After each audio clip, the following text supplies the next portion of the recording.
pues más de una clase, definitivamente, ¿sí? Vamos a tener todas tres clases porque pues hay muchísima tendencia y corriente, incluso lo hablábamos que hay corrientes actuales y vigentes. Vamos a ir y venir, regresarnos. Así nos lo marca el programa, porque la arquitectura es regresiva. La arquitectura es como la moda, de repente regresan y estilos que ya estaban hundidos en el pasado. Ahorita vas a ver que mucha de la arquitectura que estamos trabajando raya en el funcionalismo del Le Corbusier y en el purismo, que es Sí, el minimalismo y el racionalismo. Estamos hablando de esa arquitectura en la actualidad, está poniéndose de moda, pero ya no la llaman así, no la llaman funcionalismo ni tampoco le llaman purismo, no le llaman de esa forma, pero al final de cuentas ya le llaman, hoy ya le llaman high tech, le llaman arquitectura contemporánea, pero no deja de ser lo mismo, pero es un review, es una introspectiva a ese tipo de arquitecturas. Pues muy bien, sí. vamos a comenzar a proyectar, vamos a comenzar por esta. Déjame esta. Purismo,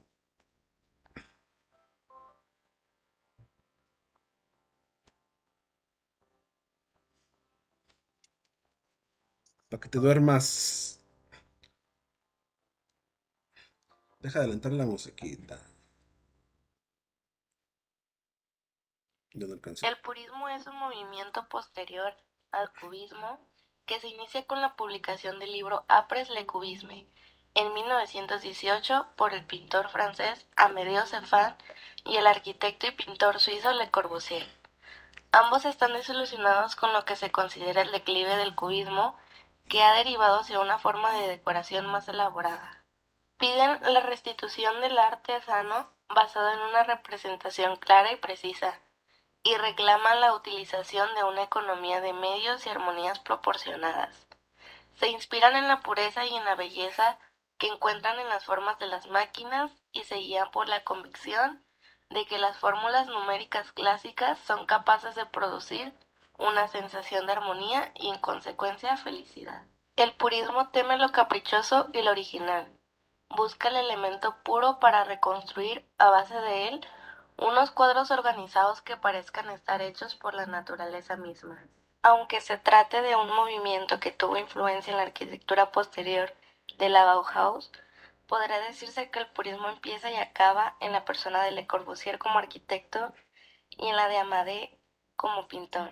A partir de 1926, tanto Le Corbusier como Amadé comienzan a separarse de los planteamientos puristas, de modo que puede decirse que el periodo de vida del purismo es muy breve, situándose entre 1918 y 1926.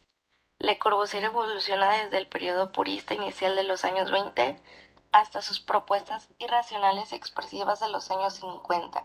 En 1921, Le Corbusier publica junto con Amadé el texto Le Purisme, en el que específicamente reflexionan sobre el color.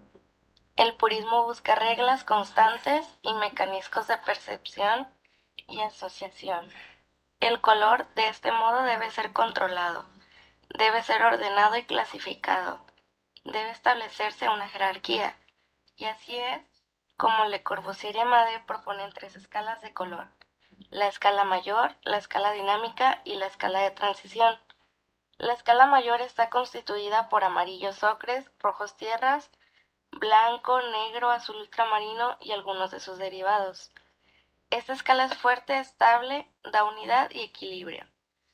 Estos colores son constructivos y empleados en todos los grandes periodos, y son prácticamente los colores empleados por Le Corbusier en su pabellón de 1925. La escala dinámica se hace con elementos que estorban: amarillo limón, naranjas y otros colores animados, agitados. La escala de transición contiene los alocados verde esmeralda y todos los otros que son simplemente no aptos para la construcción. Puede asegurarse que el purismo está más preocupado por la forma que por el color.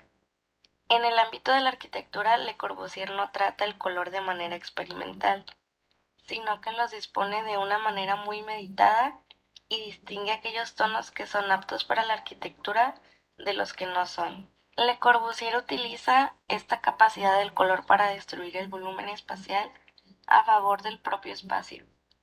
Consigue con la policromía destruir o construir volúmenes a merced de su voluntad arquitectónica. El color puede hacer desaparecer un objeto del espacio arquitectónico que moleste mediante el camuflaje. El color permite ordenar, jerarquizar y unificar el resultado espacial. En 1926, Le Corbusier presenta un documento donde expone en forma sistemática sus ideas arquitectónicas, los llamados 5 puntos de una nueva arquitectura. Representan una importante innovación conceptual para la época, aprovechando las nuevas tecnologías constructivas derivadas especialmente del uso del hormigón armado. Hasta entonces, este material se usaba en viviendas y monumentos disfrazándoseles de piedra esculpida con molduras. El primer punto consta de la casa sobre pilotes para que el suelo quede libre como un jardín. 2. El techo jardín para que en lugar de cubiertas inclinadas, las terrazas sean otro jardín más. 3.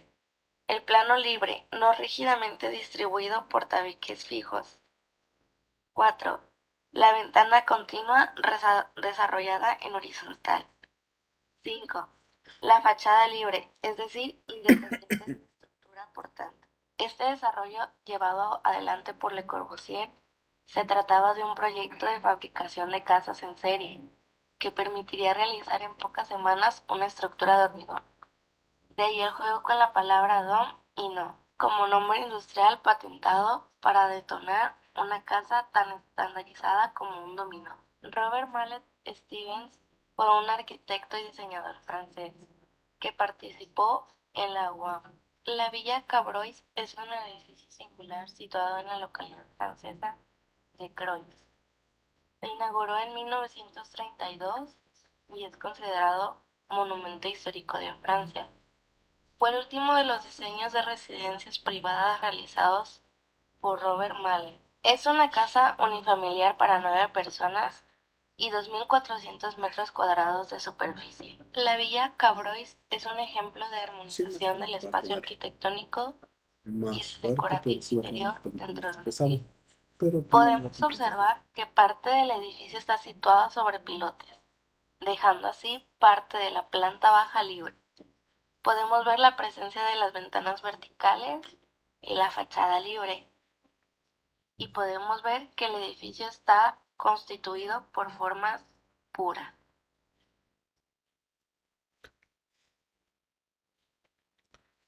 Muy bien, vamos por la que sigue. Purismo francés, seguimos. Buenos días compañeros y maestro, nosotros somos el equipo 5, compuesto por Guardo Reyes, Rodríguez Contreras, Urbina Méndez y Vega Luque. Nosotros les vamos a hablar del tema de Le Corbusier y el purismo francés. Primero, Bueno, para empezar, yo les hablaré un poco sobre lo que no fue es Le Corbusier macizo, pero en su sí va a ser un juventud poco antes pesado, de iniciar con el porque va a movimiento en sí. incrementar. Bueno, tenemos que Le Corbusier, Uno o dos Charles-Édouard más Genet, balones. fue un suizo que Quedamos nació en en empate. La Chaux-de-Fonds en 1887. Em, bueno, fue el hijo menor en una familia bastante estable, con muy buenos lazos entre ellos. Aquí podemos ver una foto en la que está el padre, que era grabador de relojes, su madre era maestra de música y su hermano mayor, que era músico. Y obviamente Le Corbusier. Bueno, para empezar, el grabado de relojes era un trabajo, por así decirlo, tradicional en su familia. Su padre lo hacía y bueno, era de esperar que él continuara con esto.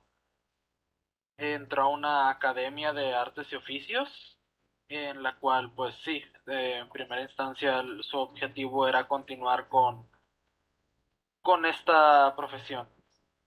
Sin embargo, fue aquí donde conoció a uno de sus más grandes mentores, a su primer mentor en realidad, a Le Platinier, que es este señor que tenemos acá abajo. Él de primer momento pues se dedicó a continuar con esto. Sin embargo, fue Le Platinier el que descubrió, por así decirlo, su talento. También fue aquí, en este periodo, cuando Sí, se era bien. supo que Le Corbusier tenía problemas visuales bastante graves y no podía continuar con el trabajo de grabado de relojes por la carga que llevaba, la carga visual.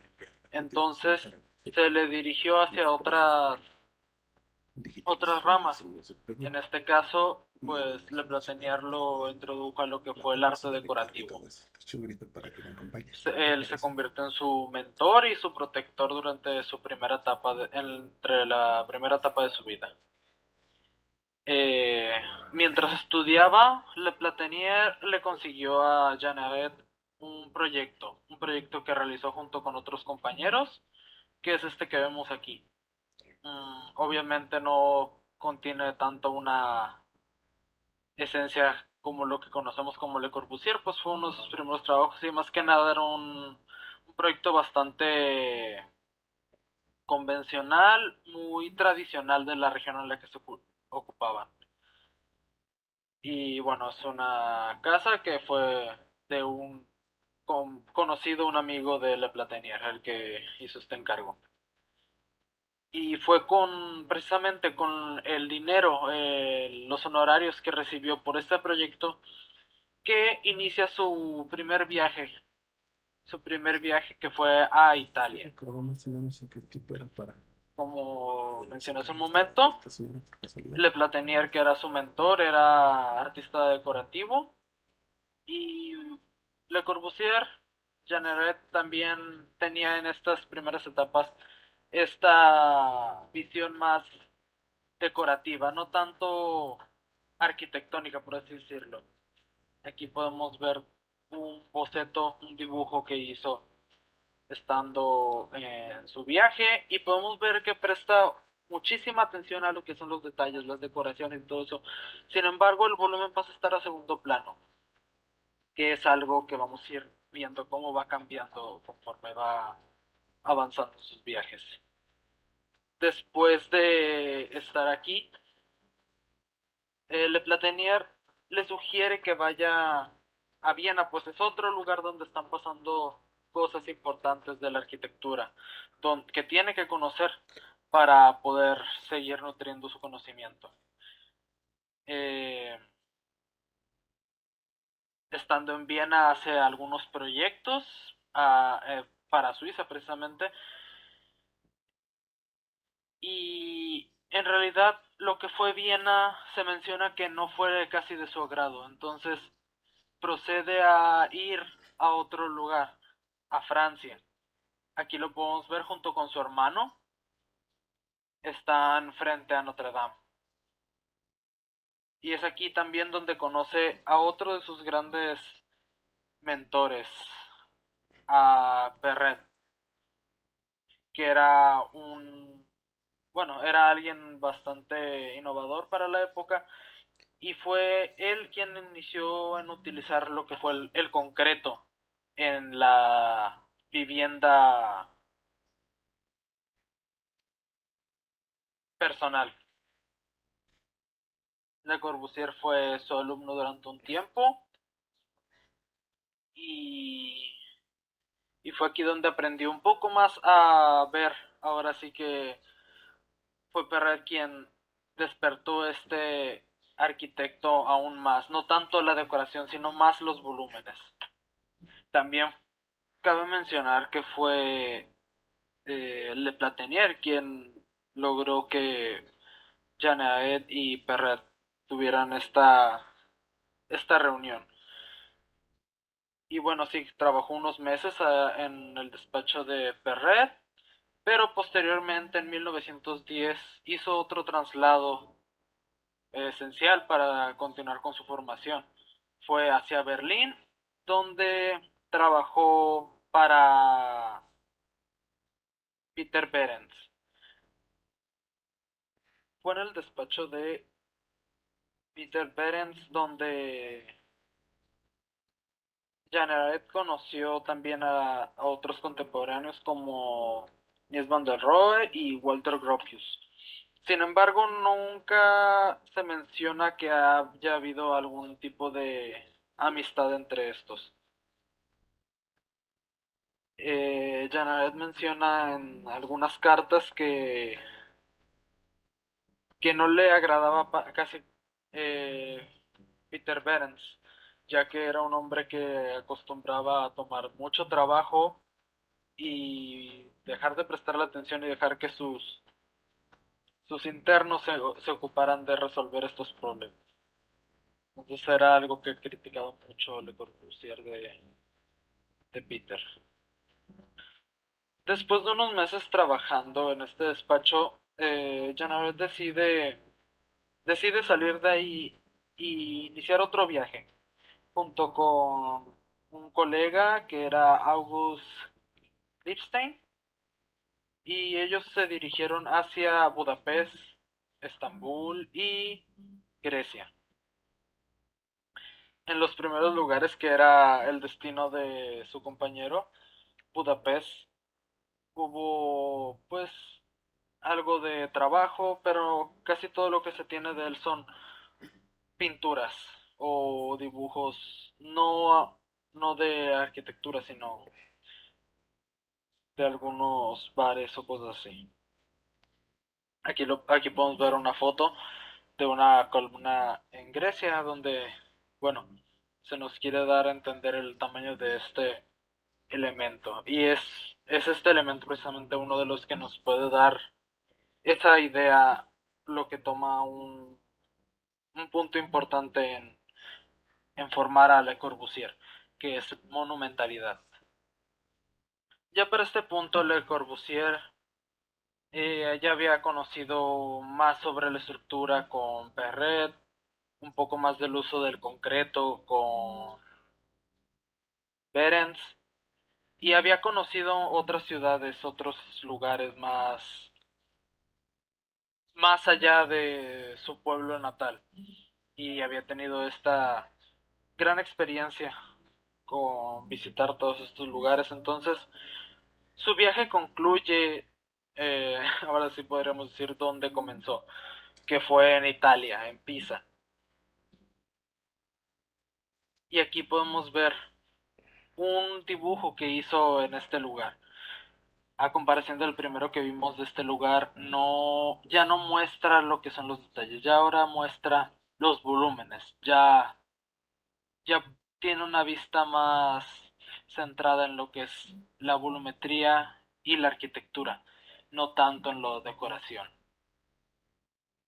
Finalmente regresa a su pueblo, a la Chaux de Fonds, y abre su propio despacho.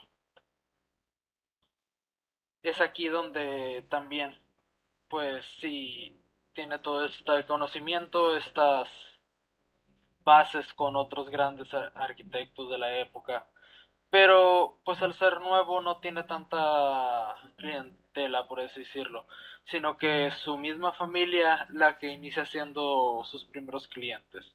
Janaret en esta etapa de su vida todavía sigue manejando una arquitectura bastante clásica, muy tradicional, pero intentando hacerla nueva, moderna. Conserva este toque clásico, pero intentando sacarlo de ahí. La casa que diseña primero para sus padres es bastante grande, bastante lujosa, por así decirlo. Sin embargo, termina por causar problemas económicos en la familia. Ojo que este problema es uno de los que también más adelante influiría en lo que serían sus diseños. Fue este problema el que le hizo sentir, por así decirlo, algo de culpa por haber causado problemas económicos con este proyecto tan ambicioso, lo que lo llevaría más adelante a hacer proyectos más económicos, más sencillos y hacer obras más comunitarias. Y fue precisamente en el año de 1914, cuando estalló la Guerra Franco-Alemana, que se tomó la iniciativa de reconstruir el país, de reconstruir el continente en realidad, con arquitectura más sencilla, y fue en este punto donde sabemos que Jeanneret pudo hacer este concepto de reducir la arquitectura a la mínima expresión para hacerla más accesible y poder reconstruir Europa. Posteriormente, en 1917, dejaría Suiza y se instalaría en París, donde más tarde se nacionalizaría francés. Fue en París donde Jean conocería a Ossefan, que era un pintor. Precisamente aquí podemos ver, esta es una foto de los tres, de Le Corbusier, su hermano y Ossefan. Abrirían un despacho en el que Ossefan trabajaría, pues obviamente, sus obras artísticas. Le Corbusier seguiría también este camino, pues fue algo que a él había interesado desde muy joven, la pintura, y era algo que había estado presente en él. Siempre había esta idea de poderse dedicar a la pintura, y fue Ozenfant quien despertó más esa chispa por querer intentarlo.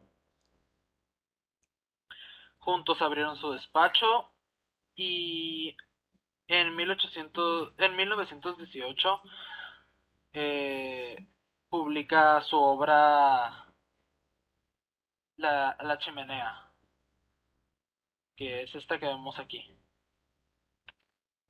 Aquí precisamente también podemos ver que aún firma como Jeanneret, porque, bueno, como sabemos, Le Corbusier era un apodo que adaptaría más tarde a sus 33 años.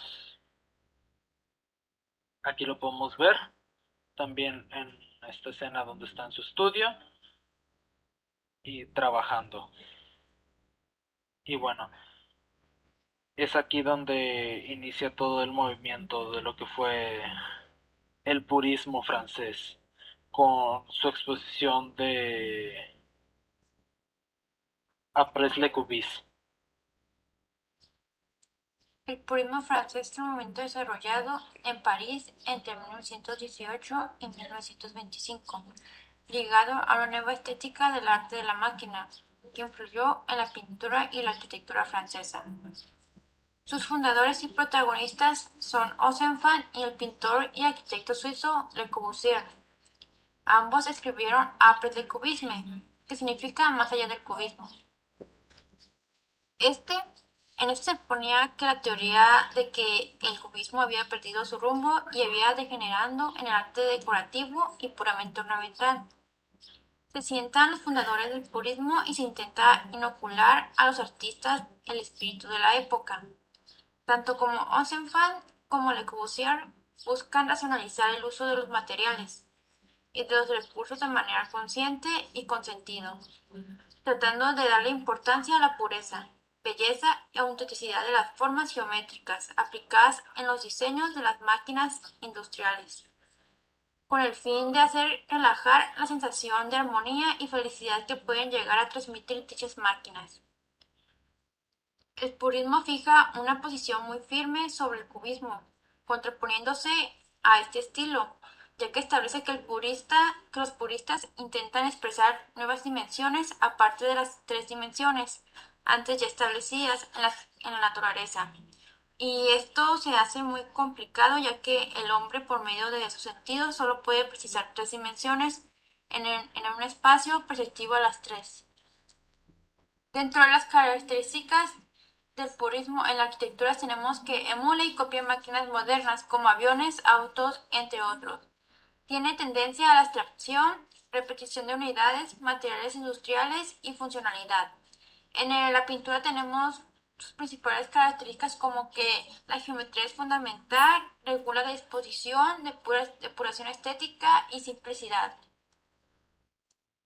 Como características generales tenemos que el purismo es considerado el primer movimiento derivado del cubismo. Pues no olvides ahorita que se termine la sesión, volver a incorporarte porque nos va a dejar bailando. Ok, profe. que está basado en el uso de formas básicas y procura armonía estética, que posee una afinidad con el futurismo y está inspirado en máquinas modernas consideradas como paradigma de belleza. Evita lo transitorio, lo efímero y se concentra en lo inalterable. El purismo tiene una intención globalizadora que pretende abarcar todas las facetas artísticas y dirigirlas hacia una depuración formal. En 1921, Le Corbusier publica junto a Onsemphan el texto Le Purisme, en el que específicamente reflexiona sobre el color. Entienden que si bien el color es un agente peligroso en la expresión del volumen, pues a menudo es destructivo y desorganizador del volumen. Sus efectos pueden ser conocidos y orientados. El purismo busca reglas constantes y mecanismos de percepción y asociación. El color debe ser controlado, debe ser ordenado y clasificado. Debe establecer una jerarquía. Y así es como Le Corbusier y Josephan proponen tres escalas de color: la escala mayor, la escala dinámica y la escala de transición. La escala mayor está constituida por colores amarillos, ocres, rojos tierras o intensos, blanco, negro y azul marino. Es una escala que transmite fortaleza, estabilidad y equilibrio. Son colores constructivos que se usaron en la mayoría de los periodos. La escala dinámica, constituida por colores amarillo, limón, naranja, entre otros colores que se llaman muy llamativos. Se usan para identificar elementos que estorban y que no cuadran, que están desentonados a la propuesta, que son de uso secundario y se utilizan en menor proporción para no alterar la expresión de los volúmenes. Muy bien, terminando La esta escala de frase. transición Un está receso. constituida por colores verde esmeralda y todos aquellos colores que no se usan para expresar elementos en la arquitectura o construcción. Su uso es terciario y de menor proporción a los de la escala dinámica. Cuando hablamos de Le Corbusier, parte de su obra, sobre todo las primeras villas en las que estuvo trabajando de la mano conjunta de Pierre Chegaray, queda apodada bajo el nombre de villas blancas. Es curioso que este color, el blanco, quede asociado al nombre del arquitecto y no posea, como ocurre en el caso de algunos pintores, una etapa azul como Picasso o una etapa de oro como Klein. El pabellón de l'Esprit Nouveau fue un edificio que se construyó para la Exposición Internacional de Artes Decorativas en la ciudad de París en el año 1925 por el arquitecto Le Corbusier. El color predominante. ¿Si llevas ubicando algunas aquí en Aguascalientes? Creo que sí, ¿verdad? Sí, profe, pues ahí hay como de ese estilo de arquitectura ahí por Zaragoza, en las calles paralelas, Sí. hay algunas como de ese estilo. Sí, incluso en López Mateos está una también del Sí, arquitecto Francisco Aguayo y de Aguayo Mora, perdón, y Jorge, se me fue el nombre, Jorge Rodríguez, que están por ahí ya vas a ir ubicando para que te des una idea. Se le hizo al arquitecto sí, en 1950. Se conjuga perfectamente lo escultural con lo arquitectónico en esta obra. Está ubicado en lo alto de una colina en la ciudad de Ronchamp. Los materiales se están presentando y mostrando pureza en el acabado, fachadas y columnas, para generar una sensación de diálogo y convivencia entre la materia y la luz, con el propósito de dar un clima de tranquilidad y meditación. El color blanco vuelve a predominar en esta obra. Para entender las obras de Le Corbusier y el papel del color en estas, en los años 20, primero hay que entender y contrastar su trabajo con dos grandes modelos